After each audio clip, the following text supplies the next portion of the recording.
Audi has updated the Q8 family, and this is here the Audi SQ8, the sporty version with the V8 under the hood. And for you, we have an Autobahn special German motorway with Thomas Autogefühl in 4K, full screen, full length. Let's go. Here, this really large mask is bright in the SQ8. It's, I think, a very cool look. And for the facelift, they've updated the Audi rings. They are now more two-dimensional and also here in bright. You can also get black Audi rings, so depending on your liking. I think this styling here is actually pretty cool. What do you think? Also in lower part, here these silver contrasts. Yeah, this is really catching also the light when it's coming to the front. News also with the facelift, the headlamps. So the logic there is you have a base LED for the normal Q8. The SQ8 already comes with the first option, the Matrix LED. And then even optional for the SQ8 is the HD Matrix LED with laser light. It's also equipped here, and you can get different signatures actually for the light. So this is one, and then you can click it through in the infotainment system on the inside and switch to your personal signature. And that works both in the front and also in the rear then with different styling. So this is some kind of new individualization that is possible. The length at around 5 meters, and the SQ8 in Europe gets 21-inch wheels. For the US, 22 inch is already standard, and 23 is the option. Wow, this is really massive. And the thing is that the suspension is actually quite good. We will also experience it in the driving part. But when you drive through potholes, these 23-inch wheels really hurt, you know. So it does give you a sporty ride, but for comfort also in city driving with potholes, you need to get rid of 23-inch wheels and stick with the smaller ones, 21 or at least 22. Yeah, this will give you more comfort indeed. I also like really the bright styling, once again, to the dark blue color. It's a nice contrast. This Vaitomo blue. There's like a cave in New Zealand where they have these glowworms that give actually like a nice blue color. Maybe a little bit lighter even than this one, but yeah, they always try to find very exquisite color names for these. In the rear, new signature as well. And as I said, you can click through different signatures. And this is here the approaching light. So you see the sensors actually pick up if someone is coming. If I'm getting closer, the sensors are recognizing me and saying like, hey, stop, don't come closer. This also works, of course, with a vehicle that's meant to be. It's, I think, a nice idea, because you know at the traffic light that there are these guys who are driving like that close to the vehicle, look in the back mirrors like, you want to drive in my car or what? What the hell are you doing? And this is maybe a good sign of like, stop, go no further.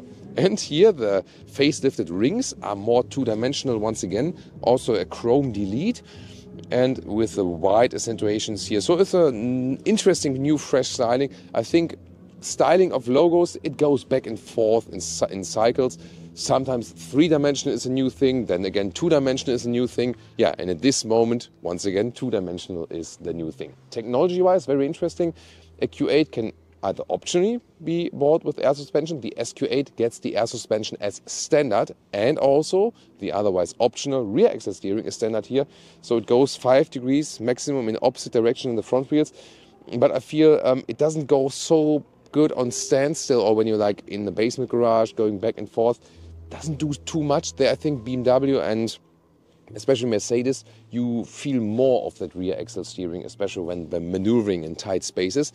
And then also optionally for the SQ8, you get a rear differential for torque vectoring, that you have more torque on the curve outside wheel, for example. That's like this sports differential.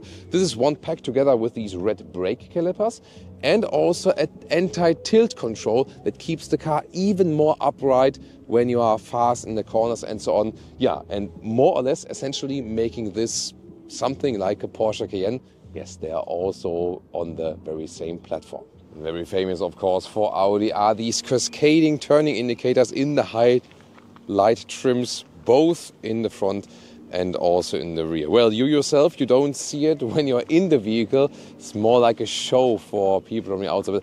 I know Leah really loves that. And real exhaust pipes here, 4 actually, 2 per side. And they also updated here the S logo at the rear. It's a different strategy how they batch it now. For the normal Q8 you get 3-liter 6-cylinder diesel and petrol. And here for the SQ8, a 4-liter V8 bi-turbo, 507 horsepower. Yeah, that's more than enough for sure. 4.1 seconds is the acceleration figure to 1 kilometers an hour or 62 miles an hour. Rear wheel biased all-wheel drive. Yeah, the RSQ8 would be even more powerful, but it's based on the very same engine as well. The key fob, simple and nice. Here the SQ8 has the S badge as well. Then door closing sound is extremely solid, and that is astonishing because it's a frameless door, and we have rarely that still has a good sound. Here's a dual insulation glass, by the way, as well inside of the doors. Here then with a nice grey microfiber. I love that styling. Also clicking sounds here from the window levers, and we have this carbon fiber decal element, which is also nice. The inside of the doors is not covered with felt, just the ground has some like rubber covering that things don't fly all around. That's the warning, like your mobile phone is still in the vehicle.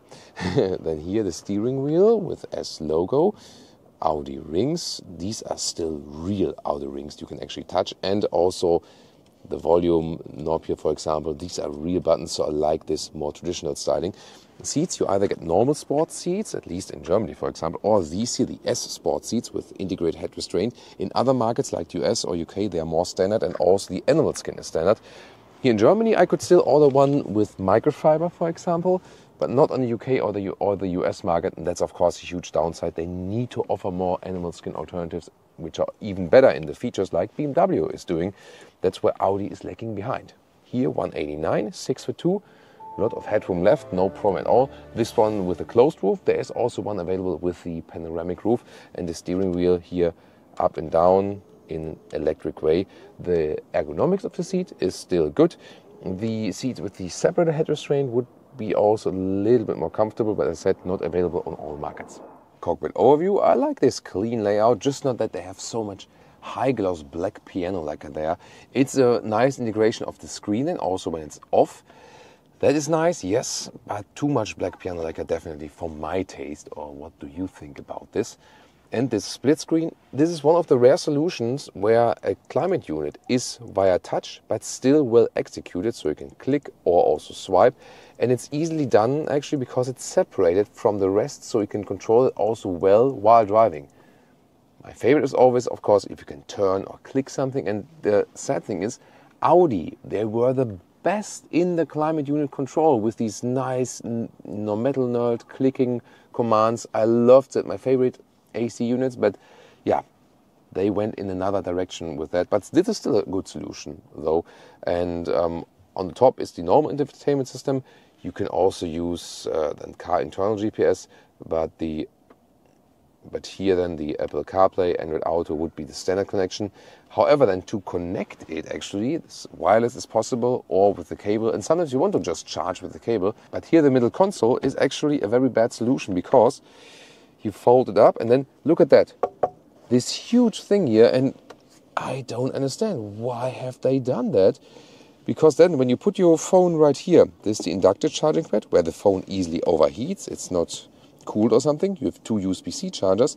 But then either when you want to put your phone out, or maybe put it like here to the cup holders, which are adaptive maybe, then here the cable is getting squished. You just break your cables there. And also your smartphone yourself, when you don't want to have inductive charging, you have to put it in there. Even if you put it here, everything gets squished. So this thing damages smartphones, damages cables, and I can't understand how this has passed the initial quality testing. So as if no one has tested or driven that vehicle. Don't understand that. But the overall build quality is really nice. Here for the key fob, you have like a dedicated hole here, by the way, where you can easily put the key in. Also the adaptive cup holders, everything is nice, what you touch and feel and so on. I like this more traditional shifting lever, which has really like this thick, big effect. I like that. Backwards for D, forward for reverse. To pick the driving modes, actually, you have to go in this lower screen and hit the drive select. And you also have to press deep in there. Doing that while driving, not ideal actually. For the touchscreen itself, there's also a feedback mode available that you really have to click in there. That one, however, you can deactivate. And I always do that because I think it's more suitable like we do on the smartphones. We click once and that's it, like here. And I don't want like hit, like damage the screen with like a bang in there. So that's one of the features I always deactivate actually. I love the steering wheel size, perforation at the side. Yeah, an animal-free material would be very favorable for me, but the size itself, you have very good control over the vehicle always. And I really always like the virtual cockpit. Different visualizations are available and also updated now with the facelift here. You have these tiny visualizations of the vehicle also with the turning indicators. And you also get a head-up display. Rear doors here also with grey microfiber again, like that, and the carbon fiber, that's very well done. And also here you can get this electric shade, that's very well executed. Look at that. So, and easily control it with the window control lever here, pressing it once and so on. That's how it's supposed to be actually, really cool. And then here, these rear seats, you can slide them backward or forward for legroom or more trunk, you can decide that. And also this is then the lever for the angle of the back seats. You can put them a little bit more behind. But that also means, you know, when you really want to fold them flat actually, then here also you have to press them here, then they lock actually, and then you have to release that lever again to put them up again. Yeah, it's secure, but maybe also a little bit complicated. Then the middle armrest has this clicking, and it's also adaptive right here, so that's nicely done. And there's also a ski hatch, so you can fold this middle part. And you also have a separate climate unit here, and it works simultaneously like in the front. You can slide the temperature, and you also get some kind of feedback, also a clicking sound. So yeah, that's also actually nice, and there's good comfort. There's enough legroom left, no problem at all, enough headroom left. So yeah, nothing to complain here. It's a huge middle tunnel though in that platform, so sitting in the middle part here, it's also a little bit stiffer from the seat, but yeah, it works with 5 tall adults. Of course, 4 is always more comfortable. So what about the trunk? Let's take a look. It's a width of 1.40 meters, and the normal length here is also 1.40 meters. You can see it right here. So this, when I put the seat a little bit forward, then you have even more trunk length. This is the normal position, but you can fold these down individually as well. And the height is about, yeah, it's a little bit less than 80 centimeters, so like 30 inches, very well usable. There is this net here available, so you can use it and secure some things underneath. But if you want to access the area below that, then you have to unlock it like this. And there could be a spare tire as well. This here, the subwoofer, actually. And what's also really nice, this one here, the cover. When I close the trunk now, you can see it stays in this position so far, but then when it's closed actually, it goes back. Let's hit the German Autobahn, put in dynamic mode, and that automatically goes into the S shifting mode as well, so I don't have to do it then here. Everything is set on acceleration from 50 kilometers an hour. Let's go.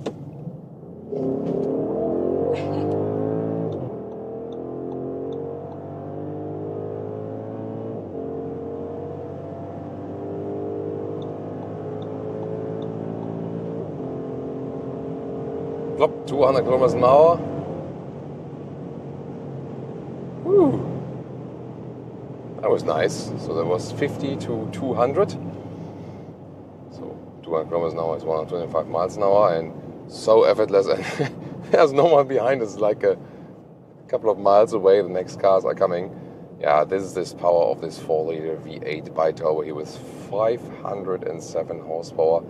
4.1 seconds is the official acceleration figure to 1 kilometers an hour. Wow, and you see that even when we are hitting higher speeds, they're still always coming. There's no end to that. And a nice growling sound. In the Northern American market, the sound will be even better. Here in the EU versions with the particle filter, that's already a little bit drawn back, but still nice enough. And the 3-liter 6-cylinder, of course, is also a nice engine for this vehicle. It doesn't have as much power, but in most situations it will be actually fine. Difference is here you have, of course, even more sound, even more performance.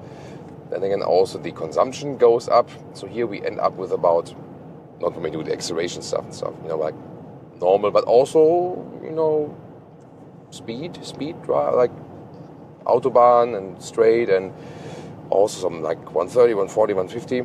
You score some 12 liters on more kilometers, so like 20 mpg US, 23 mpg UK. In comparison to the 6-cylinder, with the 6-cylinder you can save like 1.5 liter on 1 kilometers, or like 2 to 5 mpg you save then. So not the biggest difference as you would have imagined. So with BMW the difference is bigger, but the main reason for that is that the BMW 3 liter 6 cylinder is more fuel saving than the 3 liter 6 cylinder Audi. And I'm talking so calmly and easily to you, and Leah is also really relaxed.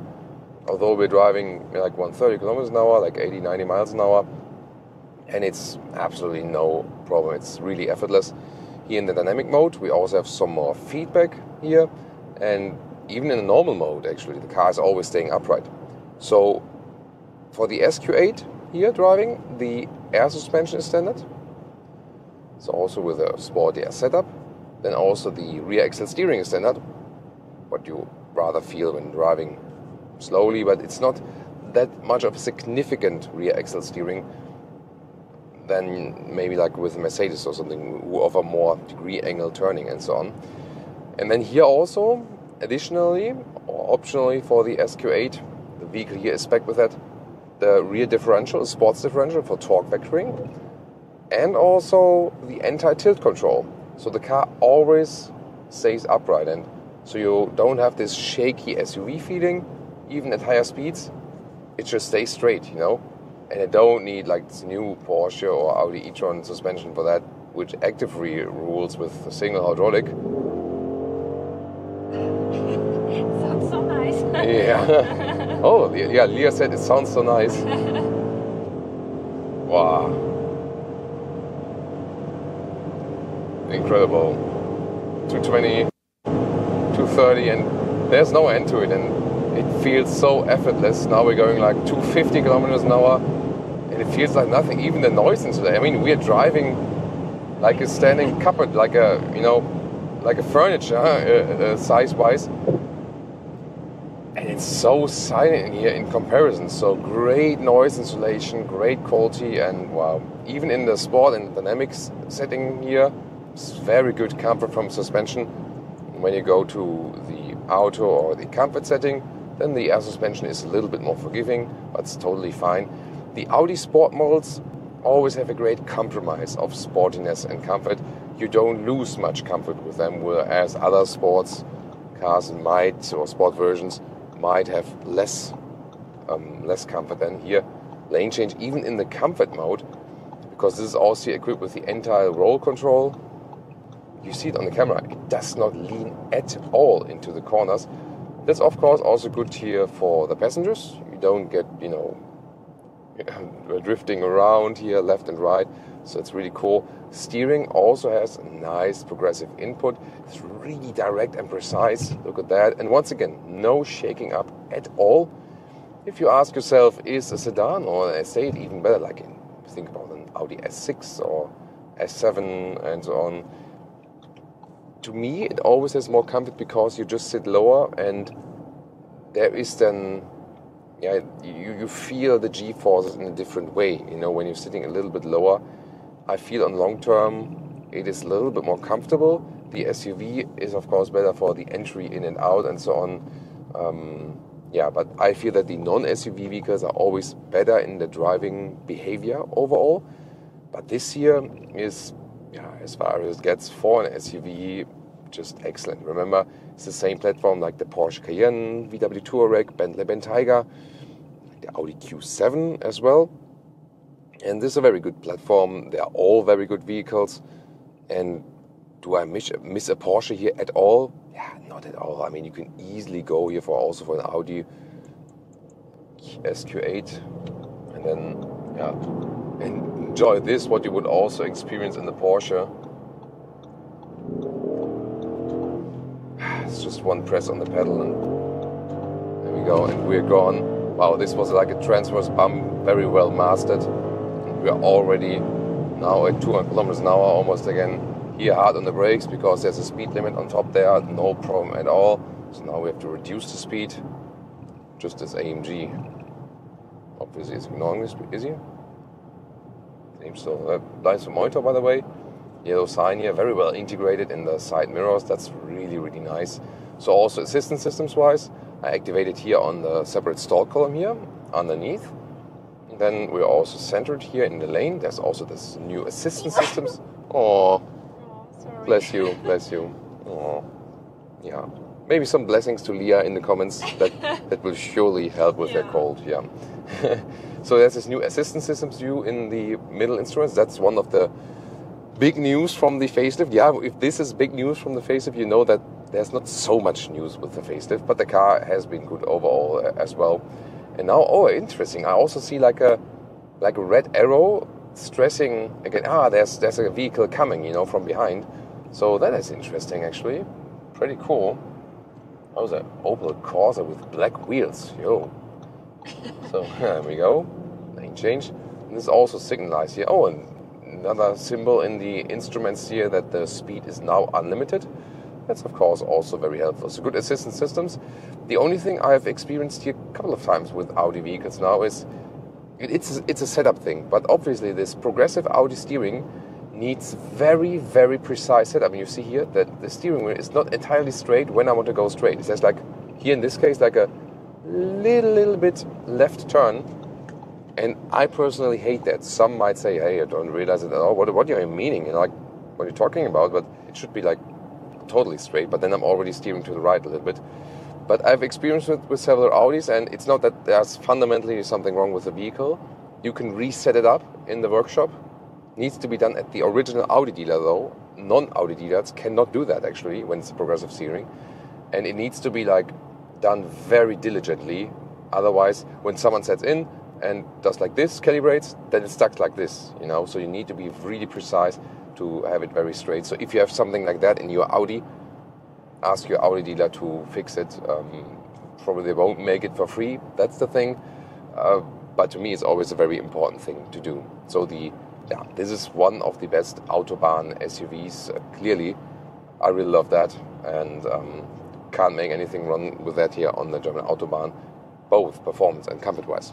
Well, and about the pricing strategy, an SQ8 is at least 100,000 euros or dollars, and that's already a hefty price. But when you pick some more options and so on, like it is spec'd with this very vehicle, it's 150,000 euros. And that's super, super expensive. Then you have to think about if it's worth the price. Well, I mean, if you compare it to a Porsche Cayenne, it's still way cheaper. So if you compare then the SQ8 to a Porsche Cayenne, this is the better deal, definitely. And it has the same phenomenal driving dynamics as for that. Some things are missing and can be criticized.